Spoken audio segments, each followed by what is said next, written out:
A worker was carelessly electrocuted while doing welding work in a newly constructed brick house. His name is Sujit Sarkar. The incident happened on Monday in Boldakhal area near the capital. After the incident, his co-worker immediately took him to Agartala GB Hospital. Sujit Sarkar was the resident of Kateseola area. After receiving the news of the incident, his family member immediately rushed to the Agartala GB Hospital.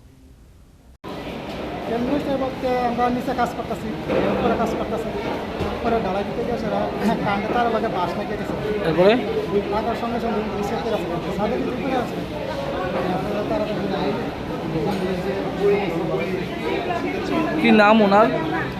নাম কি? বয়স কত? বাড়ি কোনখানে? কি কাজ করতে গেছিল? কতদিন ধরে কাজ করে ওই বাড়িতে? এরপরে আপনারা নিয়ে এসেছেন কিভাবে? ওনার অবস্থা এখন কিরকম? মালিক কি আইছে যে বাড়িতে কাজ করতে গেছে?